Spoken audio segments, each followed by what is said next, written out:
News റൗണ്ടപ്പിലേക്ക് സ്വാഗതം. ആദ്യം പ്രധാന വാർത്തകൾ. ഇനി കനത്ത സുരക്ഷ. ഗോവിന്ദചാമിയെ വിയ്യൂർ അതീവ സുരക്ഷാ ജയിലിലേക്ക് മാറ്റി. ജയിൽ ചാട്ടത്തിൽ സമഗ്ര അന്വേഷണത്തിന് നിർദ്ദേശം നൽകി മുഖ്യമന്ത്രി. പ്രത്യേക സമിതി രൂപീകരിച്ചു. കോൺഗ്രസ് എടുക്കാച്ചരക്കാകും. LDF വീണ്ടും ഭരണം പിടിക്കും. പാലോട് രവിയുടെ ടെലിഫോൺ സംഭാഷണം പുറത്ത്. അത് പ്രവർത്തകർക്ക് നൽകിയ താക്കീതെന്നും ഫോൺ സംഭാഷണം പുറത്തുവിട്ടതിൽ നടപടി ആലോചിക്കുമെന്നും വിശദീകരണവുമായി പാലോട് രവി. മിഥുന്റെ മരണം അസാധാരണ നടപടിയുമായി സർക്കാർ. തേവലക്കര സ്കൂൾ മാനേജ്മെന്റ് പിരിച്ചുവിട്ടു. ഭരണം സർക്കാർ ഏറ്റെടുത്തു. പിരിച്ചുവിട്ടത് CPM നിയന്ത്രണത്തിലുള്ള മാനേജ്മെന്റിനെ. 15 ദിവസത്തിനുള്ളിൽ എങ്ങനെ പേര് ചേർക്കും? വോട്ടർ പട്ടികയിൽ വ്യാപക ക്രമക്കേടുണ്ടെന്ന ആരോപണവുമായി VD സതീശൻ. കാലഹരണപ്പെട്ട സർക്കാരാണ് കേരളം ഭരിക്കുന്നതെന്നും VD സതീശൻ. വാർത്തകൾ വിശദമായി. കണ്ണൂർ സെൻട്രൽ ജയിലിൽ നിന്ന് തടവ് ചാടിയ ഗോവിന്ദചാമിയെ വിയ്യൂർ സെൻട്രൽ ജയിലിലേക്ക് എത്തിച്ചു. കനത്ത സുരക്ഷയിലാണ് വിയ്യൂരിലേക്ക് കൊണ്ടുവന്നത്. സായുധ സേനയുടെ അകമ്പടിയോടെയായിരുന്നു യാത്ര. രാവിലെ 7:30ക്കാണ് ഗോവിന്ദചാമിയും സംഘവും കണ്ണൂരിൽ നിന്നും തിരിച്ചത്. ഉച്ചയ്ക്ക് 12:30ഓടെ തൃശൂരിലെത്തി. അതീവ സുരക്ഷയുള്ള കണ്ണൂർ ജയിലിൽ നിന്ന് ഇന്നലെ പുലർച്ചെയാണ് ഗോവിന്ദചാമി ജയിലിൽ ചാടിയത്. അതീവ സുരക്ഷാ ജയിലിലേക്കാണ് ഗോവിന്ദചാമിയെ മാറ്റിയിരിക്കുന്നത്.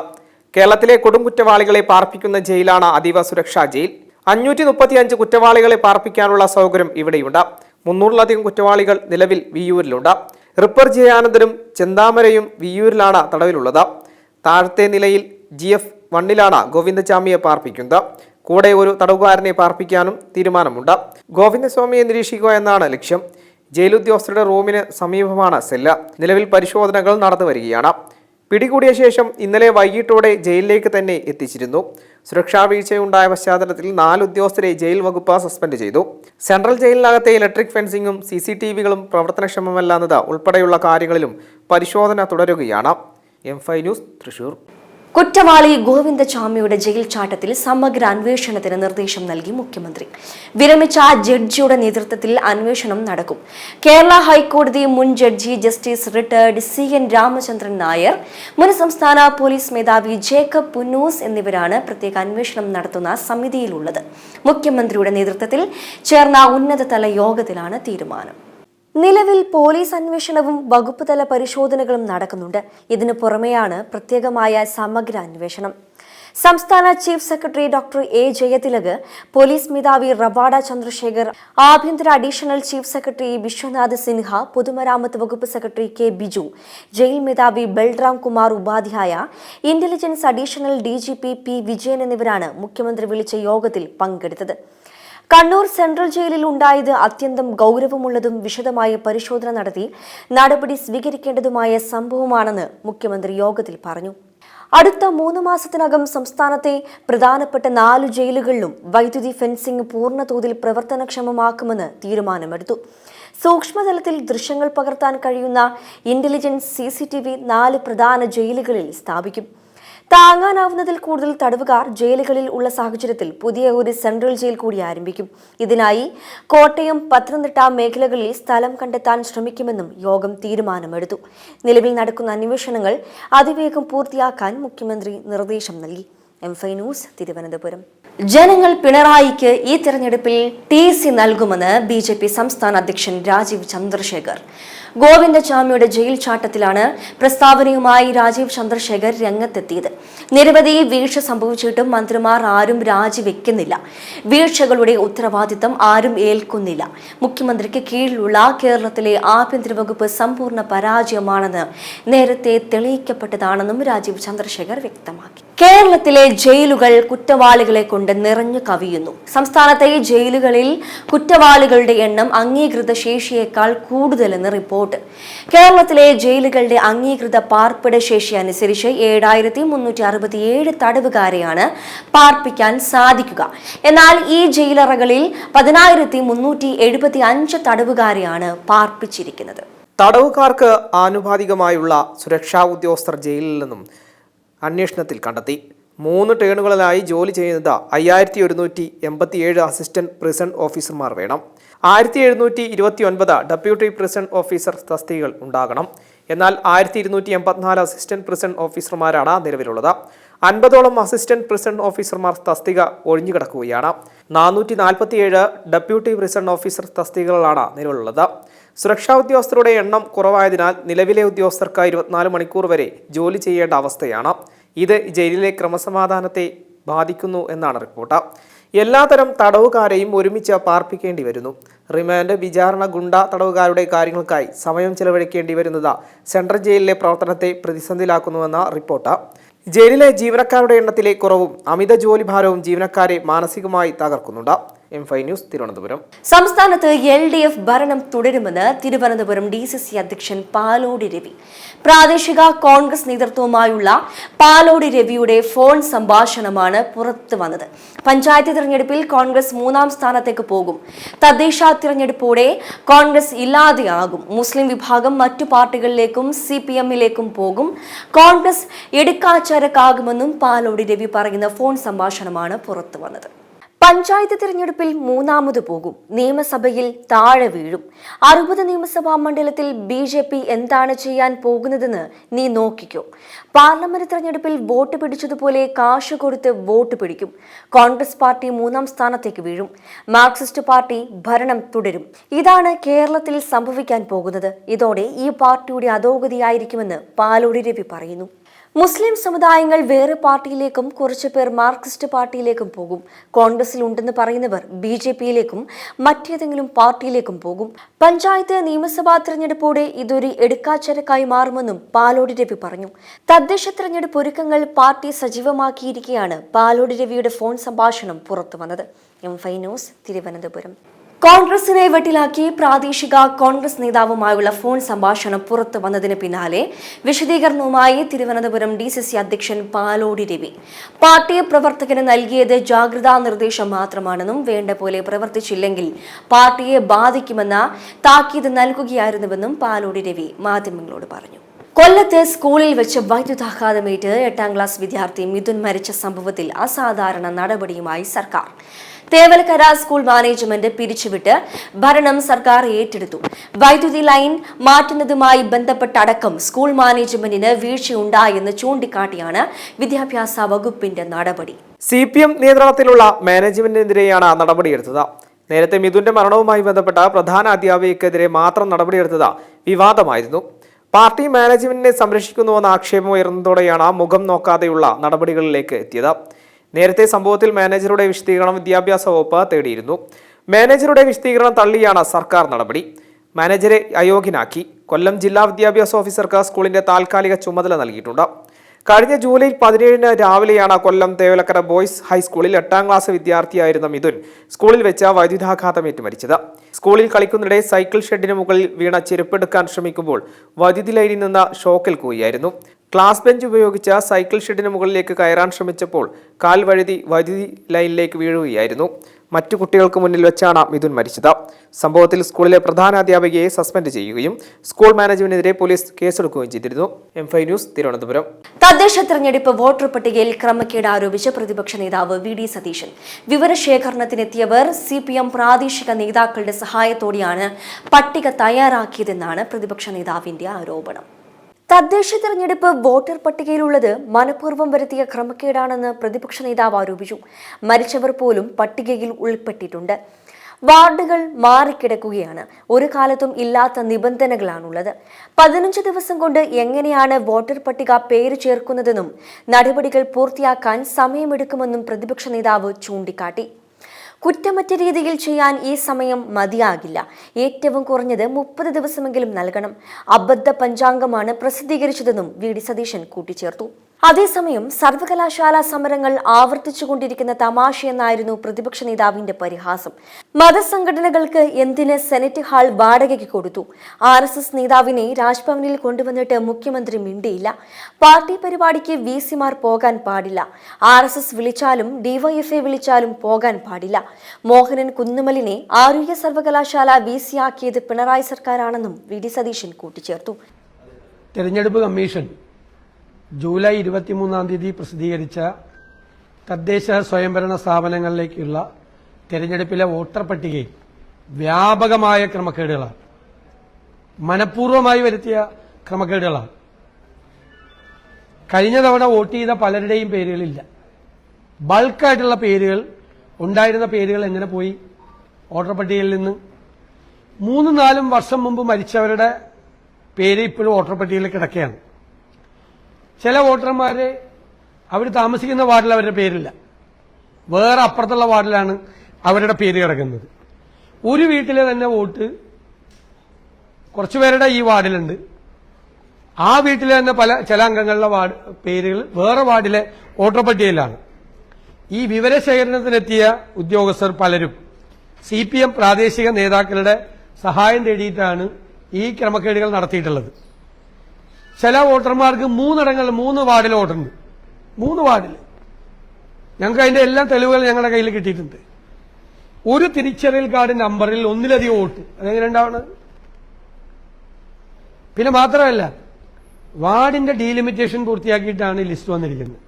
വാർഡിന്റെ ഡീലിമിറ്റേഷൻ പൂർത്തിയാക്കി വോട്ടർ പട്ടിക പ്രസിദ്ധീകരിക്കുമ്പോൾ വാർഡിന്റെ സ്കെച്ച് കൊടുത്തിട്ടില്ല. പുതിയ വാർഡിന്റെ സ്കെച്ച് കൊടുക്കണ്ടേ, അതിന്റെ എലുക നിശ്ചയിച്ചു കൊടുക്കണ്ടേ, മാപ്പ് കൊടുക്കണ്ടേ? എന്നാലാണ് ഇപ്പൊ പുതിയതായി രൂപീകരിച്ചിരിക്കുന്ന വാർഡിന്റെ അല്ലെങ്കിൽ പഴയ വാർഡിന്റെ മാറ്റം വരുത്തിയിരിക്കുന്ന ഏരിയ ഏതാണ് എന്ന് മനസ്സിലാവുള്ളൂ. എന്നാലല്ലേ അവിടെ ഇല്ലാത്ത വോട്ടർമാരുടെ പേര് ചേർക്കാൻ പറ്റുള്ളൂ. ആരുടെ പേര് ഏത് വാർഡിലാണ് ചേർക്കേണ്ടതെന്ന് അറിയണമെങ്കിൽ എന്താ ചെയ്യേണ്ടത്? അത് ചെയ്യണമെങ്കിൽ ഇതിന്റെ എലുക അറിയണം. ആ എലുക അറിയില്ല. ന്യൂസ് തിരുവനന്തപുരം. ആശാ വർക്കർമാരുടെ ഇൻസെന്റീവ് വർദ്ധിപ്പിച്ച് കേന്ദ്ര സർക്കാർ. പ്രതിമാസ ഇൻസെന്റീവ് 2000 രൂപയിൽ നിന്ന് 3500 രൂപയായി വർദ്ധിപ്പിച്ചതായി കേന്ദ്ര ആരോഗ്യ മന്ത്രാലയം ലോക്സഭയിൽ അറിയിച്ചു. NK പ്രേമചന്ദ്രൻ MPക്ക് നൽകിയ മറുപടിയിലാണ് കേന്ദ്രം ഇക്കാര്യം അറിയിച്ചത്. മാർച്ച് 4 ചേർന്ന മിഷൻ സിറ്റിംഗ് ഗ്രൂപ്പ് യോഗത്തിലാണ് ഇത് സംബന്ധിച്ച തീരുമാനമെടുത്തത്. 10 വർഷം സേവനം പൂർത്തിയാക്കി പിരിഞ്ഞു പോകുന്നവർക്കുള്ള വിരമിക്കൽ ആനുകൂല്യം 20,000 രൂപയിൽ നിന്ന് 50,000 രൂപയെ ഉയർത്തിയിട്ടുണ്ട്. സംസ്ഥാന സർക്കാർ ഓണറ്റേറിയം വർദ്ധിപ്പിക്കണമെന്നും 5 ലക്ഷം രൂപ വിരമിക്കൽ ആനുകൂല്യം പ്രഖ്യാപിക്കണമെന്നും ആവശ്യപ്പെട്ട ആശാമാർ മാസങ്ങളായി സെക്രട്ടേറിയറ്റ് മുന്നിൽ സമരത്തിലാണ്. M5 news Thiruvananthapuram. ഹൈസ്കൂൾ സമയമാറ്റത്തിൽ പിന്നോട്ടില്ലെന്ന് സമസ്ത ഉൾപ്പെടെയുള്ള സംഘടനകളോടും എയ്ഡഡ് മാനേജ്മെന്റുകളോടും വ്യക്തമാക്കി സർക്കാർ. പ്രശ്നം ചർച്ച ചെയ്യാൻ വിളിച്ച യോഗത്തിൽ ഹൈക്കോടതി ഉത്തരവനുസരിച്ചുള്ള നടപടി മന്ത്രി V ശിവൻകുട്ടി വിശദീകരിച്ചതോടെ സമയമാറ്റത്തിലെ എതിർപ്പിൽ നിന്നും സമസ്ത തൽക്കാലം പിൻവാങ്ങി. ഭൂരിപക്ഷം മാനേജ്മെന്റുകളും സമയമാറ്റത്തെ അനുകൂലിച്ചെന്ന് മന്ത്രി വാർത്താസമ്മേളനത്തിൽ അറിയിച്ചു. രാവിലെയും വൈകിട്ടും 1/4 മണിക്കൂർ അധികമെടുത്താണ് ഹൈസ്കൂളിലെ സമയമാറ്റം. രാവിലെയുള്ള 1/4 മണിക്കൂർ മാറ്റി വൈകിട്ട് 1/2 മണിക്കൂർ എന്നാക്കി പരിഷ്കരിക്കണമെന്ന് സമസ്ത ആവശ്യപ്പെട്ടു. ഇതിലെ പ്രായോഗിക പ്രശ്നം മന്ത്രി അവരെ ധരിപ്പിച്ചു. കോടതി വിധിയും സാഹചര്യവും വിലയിരുത്തി വേണമെങ്കിൽ അടുത്ത വർഷം പരിശോധിക്കാമെന്നും മന്ത്രി അറിയിച്ചു. മന്ത്രിയുടെ വാക്ക് ഒരു ഉറപ്പായി കണക്കാക്കി സമസ്ത എതിർപ്പ് മാറ്റി. എന്നാൽ വീണ്ടും ആർക്കെങ്കിലും പരാതിയുണ്ടെങ്കിൽ അന്നത്തെ സാഹചര്യം പരിഗണിച്ച് ചർച്ച ചെയ്യാൻ സന്നദ്ധമാണെന്നാണ് പറഞ്ഞതെന്നും സമയമാറ്റമെന്ന് ഉറപ്പ് നൽകിയിട്ടില്ലെന്നും മന്ത്രി മാധ്യമങ്ങളോട് വ്യക്തമാക്കി. M5 news Thiruvananthapuram. വിശ്വാസികളുടെ എണ്ണം കുറയുന്നത് മൂലം പ്രതിസന്ധിയിലായ സിറോ മലബാർ സഭയിലെ യുവാക്കൾക്ക് നിർദ്ദേശങ്ങളുമായി Thalassery archbishop Mar Joseph Pamplany. യുവാക്കൾ 18 വയസ്സ് മുതൽ പ്രണയിക്കണം, 25 വയസ്സിന് മുൻപ് വിവാഹം കഴിച്ച് കുടുംബജീവിതത്തിലേക്ക് കടക്കണമെന്നും മെത്രാപ്പോലീത്ത പറഞ്ഞു. വിശ്വാസികളുടെ എണ്ണം കുറയുന്നതിന് പരിഹാരമായാണ് മെത്രാപ്പോലീത്തയുടെ ആഹ്വാനം. കത്തോലിക്ക സഭയുടെ യുവജന പ്രസ്ഥാനത്തിന്റെ സമ്മേളനത്തിലായിരുന്നു പ്രസംഗം. അച്ഛന്മാരും കന്യാസ്ത്രീകളുമാണ് ഞങ്ങൾക്ക് കല്യാണം സമയത്തിന് നടക്കാതെ പോകാൻ കാരണമെന്ന് ഒരു 40-കാരൻ എന്നോട് വഴക്ക് കൂടി പറഞ്ഞു. ഒരു 18 വയസ്സിന് ശേഷം നിങ്ങൾ പ്രണയിക്കുന്നതിൽ ഒരു കുറ്റവുമില്ല, അതിനെ ദോഷമായി കാണേണ്ട കാര്യമില്ലെന്ന് പാംബ്ലാനി പറഞ്ഞു. മാതാപിതാക്കളല്ല, യുവാക്കൾ തന്നെ പങ്കാളിയെ തേടിപ്പിടിക്കണം. സമുദായത്തിലെ ആൺകുട്ടികൾ നാണും കുണികളും താഴോട്ട് നോക്കിയിരിക്കുന്നവരാണെന്നും മെത്രാപ്പോലീത്ത വിമർശിച്ചു. വിദേശത്തേക്ക് പഠിക്കാൻ പോകുന്നതും ജോലിക്ക് പോകുന്നതും സമുദായത്തെ തകർക്കുകയാണെന്നും മെത്രാപ്പോലീത്ത വിമർശിച്ചു. യുവാക്കൾ വിദേശത്തേക്ക് പോകുന്ന പ്രവണതയോട് കടുത്ത വിയോജിപ്പാണ് മാർ ജോസഫ് പാംബ്ലാനി അറിയിച്ചത്. M5 news Kochi. സംഘപരിവാർ അടിമയായതുകൊണ്ട് മാത്രമാണ് മോഹനൻ കുന്നുമൽ കേരള VC സ്ഥാനത്ത് തുടരുന്നതെന്ന് SFI. RSS പരിപാടിയിൽ വൈസ് ചാൻസലർമാർ പങ്കെടുക്കുന്നതിനെതിരെ SFI കേരള യൂണിവേഴ്സിറ്റി ആസ്ഥാനത്തേക്ക് മാർച്ച് നടത്തി. മോഹൻ കുന്നുമൽ സർവകലാശാലയിലേക്ക് എത്തിയാൽ തടയുമെന്നും SFI ആരോപിച്ചു. RSS VCമാർ രാജിവെച്ചില്ലെങ്കിൽ വൻ പ്രക്ഷോഭം ഉണ്ടാകുമെന്നും കഴിഞ്ഞ സമരം ഓർമ്മയുണ്ടല്ലോ എന്നും SFI ജില്ലാ സെക്രട്ടറി നന്ദൻ പറഞ്ഞു.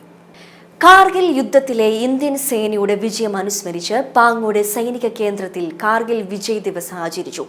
യുദ്ധവിജയത്തിന്റെ 26ാം വാർഷിക ദിനമായ ജൂലൈ 26-നാണ് ചടങ്ങ് നടന്നത്. ഗവർണർ രാജേന്ദ്ര വിശ്വനാഥ് അർലേക്കർ മുഖ്യാതിഥിയായി ചടങ്ങിൽ പങ്കെടുത്തു. പാങ്ങോട് യുദ്ധസ്മാരകത്തിൽ ഗവർണർ പുഷ്പചക്രം അർപ്പിച്ചു. വീരസമരത്തിൽ ജീവൻ ത്യജിച്ച സൈനികർക്ക് അദ്ദേഹം ആദരാഞ്ജലി അർപ്പിച്ചു. Station commander brigadier Anurag Upadhyaya, മുതിർന്ന സൈനിക ഉദ്യോഗസ്ഥർ, വിമുക്ത ഭടന്മാർ, സൈനികർ തുടങ്ങിയവർ പങ്കെടുത്തു. ഗവർണർ വിമുക്ത ഭടന്മാരുമായി സംവദിക്കുകയും ചെയ്തു.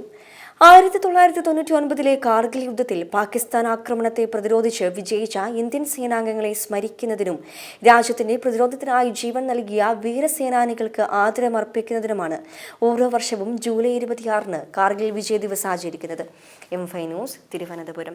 താരസംഘടന അമ്മയുടെ പ്രസിഡന്റ് സ്ഥാനത്തേക്ക് കടുത്ത മത്സരമില്ലെന്ന് നടൻ ജഗദീഷ്.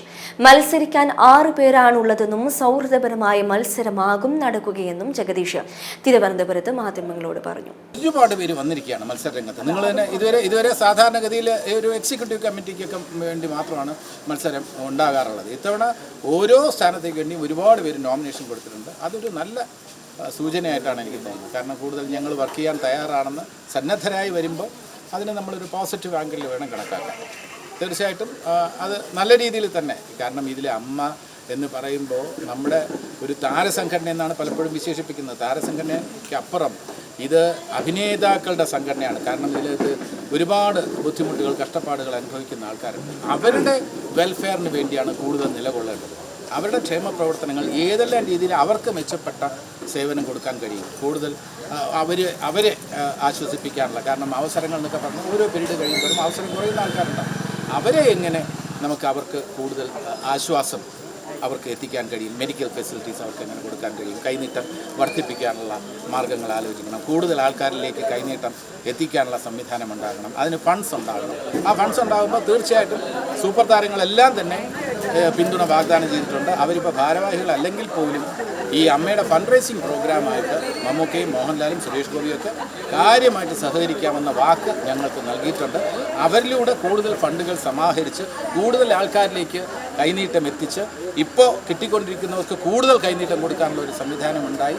അതേപോലെ തന്നെ മെഡിക്കൽ ഫെസിലിറ്റീസും കുറച്ചുകൂടെ കാര്യമായിട്ട് കൂട്ടാനുള്ള, ഇൻഷുറൻസ് ഫെസിലിറ്റീസും ഒക്കെ കൂട്ടാനുള്ള ഒരു ശ്രമത്തിലാണ് ഞങ്ങളെല്ലാവരും. അതിനുവേണ്ടി മീഡിയയുടെയും പിന്തുണ ഞങ്ങൾ അഭ്യർത്ഥിക്കുന്നു. Thank you so much. Kozhikode മഞ്ഞപ്പിത്തം ബാധിച്ച് ചികിത്സയിലായിരുന്ന വിദ്യാർത്ഥി മരിച്ചു. Elettil Vattoli MJ higher secondary school വിദ്യാർത്ഥി മുഹമ്മദ് സയാനാണ് മരിച്ചത്. മഞ്ഞപ്പിത്തം ബാധിച്ചതിനെ തുടർന്ന് മിംസ് ആശുപത്രിയിൽ ചികിത്സയിലായിരുന്നു. പന്നൂർ മേലെ ചാടങ്ങിയിൽ അമ്മദ് കുട്ടിയുടെ മകനാണ് മുഹമ്മദ് സയാൻ. പോലീസ് പരിശോധനയ്ക്കിടെ താമരശ്ശേരി ചുരം വ്യൂ പോയിന്റിൽ നിന്ന് ചാടിയ MDMA കേസിലെ പ്രതി പിടിയിൽ. തിരൂരങ്ങാടി സ്വദേശി ഷഫീഖാണ് പിടിയിലായത്. ഇന്ന് രാവിലെ പരിക്കേറ്റ നിലയിൽ നടന്നു പോകുമ്പോൾ നാട്ടുകാരാണ് പോലീസിനെ അറിയിച്ചത്. ഇയാളെ വൈത്തിരി താലൂക്ക് ആശുപത്രിയിലേക്ക് മാറ്റി. കാറിൽ MDMA കടത്തുകയായിരുന്ന ഷഫീഖ് പോലീസ് തടഞ്ഞപ്പോൾ ഇന്നലെ ചുരത്തിൽ നിന്ന് എടുത്തു ചാടുകയായിരുന്നു. ഇന്നലെയാണ് ഗോവിന്ദചാമി ജയിൽ ചാടിയതിന് പിന്നാലെ പോലീസ് നടത്തിയ വാഹന പരിശോധനയ്ക്കിടെ ഷഫീഖ് ചുരത്തിലെ കൊക്കയിലേക്ക് ചാടിയത്. ചുരം 9ാം വളവ് വ്യൂ പോയിന്റിന് സമീപത്തായിരുന്നു സംഭവം. ഇതിന് പിന്നാലെ സ്ഥലത്ത് പോലീസും ഫയർഫോഴ്സും വ്യാപക പരിശോധന നടത്തിയെങ്കിലും പ്രതിയെ കണ്ടുപിടിക്കാൻ കഴിഞ്ഞിരുന്നില്ല. M5 news, Wayanad.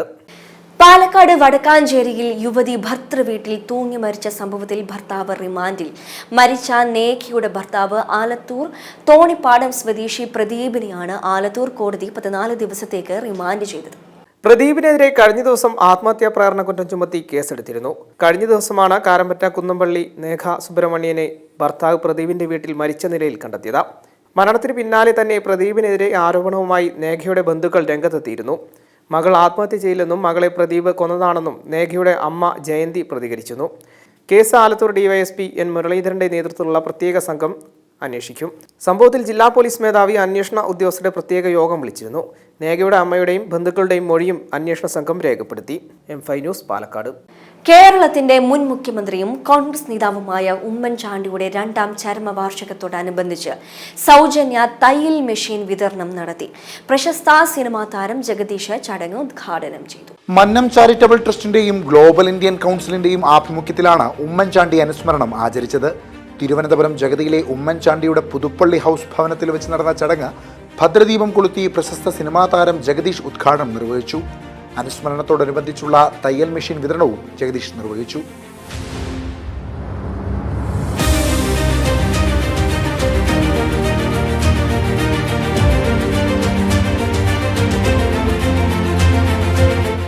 ജനസമ്പർക്ക പരിപാടി ലോകത്തിലെ ഏറ്റവും മഹത്തരമായ ഒരു പ്രവർത്തനമാണെന്ന് ഉമ്മൻചാണ്ടിയെ അനുസ്മരിച്ചുകൊണ്ട് ചലച്ചിത്ര താരം ജഗദീഷ് പറഞ്ഞു. ലോകത്തിനെ സംബന്ധിച്ചിടത്തോളം ആര് എന്തൊക്കെ പറഞ്ഞാലും നെഗറ്റീവായിട്ട് പറഞ്ഞിരുന്നാലും പൊതുജന സമ്പർക്ക പരിപാടി എന്ന് പറയുന്നത് ലോക ചരിത്രത്തിലെ ഒരു സംഭവം തന്നെയാണ്. യാതൊരു സംശയമില്ല, ലോക ചരിത്രത്തിലെ ഒരു സംഭവം തന്നെയാണ്. അത് വെളുപ്പിന് ഒരു 4 മണി വരെ, ഞാനിത് രാഷ്ട്രീയം പറയുകയല്ല, എനിക്ക് രാഷ്ട്രീയമായിട്ട് ഏതെങ്കിലും ഒരു പാർട്ടിയുമായിട്ട് ബന്ധപ്പെട്ട് ഞാൻ പറഞ്ഞല്ലോ രാഷ്ട്രീയത്തിലേക്കേ ഇല്ല, പക്ഷേ ചില കാര്യങ്ങൾ നമ്മൾ നന്മ എവിടെ കണ്ടാലും അതിനെ നമ്മൾ ഉദ്ഘോഷിക്കണം. രാവിലെ തുടങ്ങി വെളുപ്പിന് 4 മണി വരെ ഒരു മനുഷ്യൻ, നിങ്ങളിൽ പലരും ശ്രദ്ധിച്ച് കാണും, എത്ര പേര് ശ്രദ്ധിച്ചിട്ടുണ്ടെന്നറിയില്ല, കാലിൽ പലപ്പോഴും എൻ്റെ വീട്ടിൽ വരുമ്പോഴൊക്കെ കാലിൽ ചെറിയ നീരുണ്ടായിരുന്നു. അത് സൂചിപ്പിക്കുന്ന പോലും അദ്ദേഹത്തിന് ഇഷ്ടമല്ല, കാലിൽ നീരാണ്. കാരണം ഇരിക്കാനുള്ള സമയമില്ല. യാത്ര ചെയ്യുമ്പം മാത്രമാണ് അദ്ദേഹം ഉറങ്ങാൻ സമയം കണ്ടെത്തിയിട്ടുള്ളത്. വെളുപ്പിന് 3:30 മണിക്ക് എഴുന്നേക്കുന്നതാണ് ഞാൻ മനസ്സിലാക്കിയിട്ടുള്ളത്. അപ്പോൾ 3:30 മണിക്കൂറൊക്കെ അല്ലെങ്കിൽ 3 മണിക്കൂർ ഉറങ്ങി, ആരോഗ്യം മോശമായ സാഹചര്യത്തിൽ പോലും 3 മണിക്കൂർ മാത്രമേ അദ്ദേഹം ഉറങ്ങിയിട്ടുള്ളൂ. അങ്ങനെ പ്രതിബദ്ധതയുള്ള ഒരു നേതാവ് എന്ന് പറയുന്നത്, ആ നേതാവിൻ്റെ ആത്മാവ് സന്തോഷിക്കുന്ന തരത്തിലുള്ള പ്രവൃത്തികൾ കുടുംബാംഗങ്ങൾ നമ്മളെപ്പോലുള്ള സുഹൃത്തുക്കളൊക്കെ ചെയ്യുമ്പോൾ അദ്ദേഹത്തിൻ്റെ ആത്മാവ് സന്തോഷിക്കുന്നുണ്ടാവും. ഉമ്മൻചാണ്ടി സ്നേഹസ്പർശം എന്ന പേരിൽ മന്ന ചാരിറ്റബിൾ ട്രസ്റ്റ് നടത്തിവരുന്ന കാരുണ്യ പ്രവർത്തനത്തിന്റെ ഭാഗമായി കൈത്താങ്ങ് എന്ന പേരിൽ 11 പേർക്കാണ് തയ്യൽ മെഷീൻ വിതരണം ചെയ്തത്. ഉമ്മൻചാണ്ടിയെ പറ്റി ആലോചിക്കുമ്പോൾ ദുഃഖത്തെക്കാൾ കൂടുതൽ സന്തോഷമാണ്. ഇങ്ങനെയൊരു വ്യക്തിത്വം നമ്മുടെ ഇടയിൽ ജീവിച്ചിരുന്നല്ലോ എന്ന് ആലോചിച്ചുള്ള സന്തോഷമെന്ന് മുഖ്യാതിഥിയായ മുതിർന്ന മാധ്യമപ്രവർത്തകൻ സണ്ണിക്കുട്ടി അബ്രഹാം പറഞ്ഞു. ശ്രീ ഉമ്മൻചാണ്ടിയെ കുറിച്ച് നമ്മൾ ചിന്തിക്കുമ്പോഴേ സത്യം പറഞ്ഞാൽ ഒരു സന്തോഷമാണ്, അല്ലെങ്കിൽ ഒരു സംതൃപ്തിയാണ്. ഇതുപോലൊരു മനുഷ്യൻ നമ്മുടെ ഇടയിൽ ജീവിച്ചിരുന്നല്ലോ, കേരളത്തിൽ ഉണ്ടായിരുന്നല്ലോ എന്നൊരു വലിയ ഒരു സംതൃപ്തി. ഇത് അദ്ദേഹം ബാക്കി വെച്ചിട്ട് പോയൊരു ലെഗസി, അത് മറ്റാർക്കും അവകാശപ്പെടാൻ പറ്റുന്നതല്ല. കരുതലിൻ്റെയും കാരുണ്യത്തിൻ്റെയും വികസനത്തിൻ്റെയും ഒരു നാണയത്തിൻ്റെ ഇരുവശം എന്ന പോലെ അതായിരുന്നു അദ്ദേഹത്തിൻ്റെ നയം, അദ്ദേഹത്തിൻ്റെ സങ്കല്പം. ചടങ്ങിൽ ഉമ്മൻചാണ്ടിയുടെ ഭാര്യയും ട്രസ്റ്റ് ഭാരവാഹിയുമായ മറിയാമ ഉമ്മനും മകളും മാനേജിംഗ് ട്രസ്റ്റിയുമായ മറിയ ഉമ്മനും പങ്കെടുത്ത് സംസാരിച്ചു. M5 news, Thiruvananthapuram. മലപ്പുറം കരുവാരക്കുണ്ടിൽ പട്ടാപ്പകൽ ജനവാസ മേഖലയിൽ ഇറങ്ങിയ കാട്ടാനക്കൂട്ടം പരിഭ്രാന്തി പരത്തി. 3 ജനവാസ മേഖലകളിലാണ് ആനകൾ എത്തിയത്. റോഡിലൂടെ വരികയായിരുന്ന നന്ദിനി മിൽക്ക് വാനിന് നേരെയും ആനകളുടെ ആക്രമണമുണ്ടായി. ആക്രമണത്തിൽ വാനിന്റെ ഗ്ലാസ് തകരുകയും ഡ്രൈവർക്ക് പരിക്കേൽക്കുകയും ചെയ്തു. പകൽ സമയത്ത് ജനവാസ കേന്ദ്രങ്ങളിൽ ഇറങ്ങിയ ആനകൾ പ്രദേശവാസികൾക്കിടയിൽ വലിയ ആശങ്കയാണ് സൃഷ്ടിച്ചിരിക്കുന്നത്. കാലാവസ്ഥ.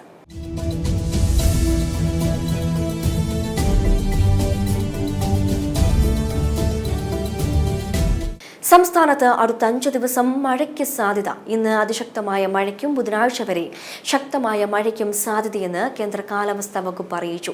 സംസ്ഥാനത്ത് ഇന്നും ഞായറാഴ്ചയും ഒറ്റപ്പെട്ടയിടങ്ങളിൽ മണിക്കൂറിൽ 50 മുതൽ 60 കിലോമീറ്റർ വരെ വേഗത്തിൽ ശക്തമായ കാറ്റിനും സാധ്യതയുണ്ട്. വടക്കൻ ഛത്തീസ്ഗഡിനും ജാർഖണ്ഡിനും മുകളിലായി സ്ഥിതി ചെയ്യുന്ന തീവ്ര ന്യൂനമർദ്ദം ഞായറാഴ്ചയോടെ ശക്തി കൂടിയ ന്യൂനമർദ്ദമായി മാറാൻ സാധ്യതയുണ്ട്. ഇതിന്റെ ഫലമായാണ് സംസ്ഥാനത്ത് മഴ ശക്തമാകുന്നത്. പ്രധാന വാർത്തകൾ ഒരിക്കൽ കൂടി. ഇനി കനത്ത സുരക്ഷ. ഗോവിന്ദചാമിയെ വിയ്യൂർ അതീവ സുരക്ഷാ ജയിലിലേക്ക് മാറ്റി. ജയിൽ ചാട്ടത്തിൽ സമഗ്ര അന്വേഷണത്തിന് നിർദ്ദേശം നൽകി മുഖ്യമന്ത്രി. പ്രത്യേക സമിതി രൂപീകരിച്ചു. കോൺഗ്രസ് എടുക്കാച്ചരക്കാകും. LDF വീണ്ടും ഭരണം പിടിക്കും. പാലോട് രവിയുടെ ടെലിഫോൺ സംഭാഷണം പുറത്ത്. അത് പ്രവർത്തകർക്ക് നൽകിയ താക്കീതെന്നും ഫോൺ സംഭാഷണം പുറത്തുവിട്ടതിൽ നടപടി ആലോചിക്കുമെന്നും വിശദീകരണവുമായി പാലോട് രവി. മിഥുന്റെ മരണം അസാധാരണ നടപടിയുമായി സർക്കാർ. തേവലക്കര സ്കൂൾ മാനേജ്മെന്റ് പിരിച്ചുവിട്ടു. ഭരണം സർക്കാർ ഏറ്റെടുത്തു. പിരിച്ചുവിട്ടത് CPM നിയന്ത്രണത്തിലുള്ള മാനേജ്മെന്റിനെ. 15 ദിവസത്തിനുള്ളിൽ എങ്ങനെ പേര് ചേർക്കും? വോട്ടർ പട്ടികയിൽ വ്യാപക ക്രമക്കേടുണ്ടെന്ന ആരോപണവുമായി VD സതീശൻ. കാലഹരണപ്പെട്ട സർക്കാരാണ് കേരളം ഭരിക്കുന്നതെന്നും VD സതീശൻ. ഇതോടെ ന്യൂസ് റൗണ്ട് പൂർണ്ണമാകുന്നു. നമസ്കാരം.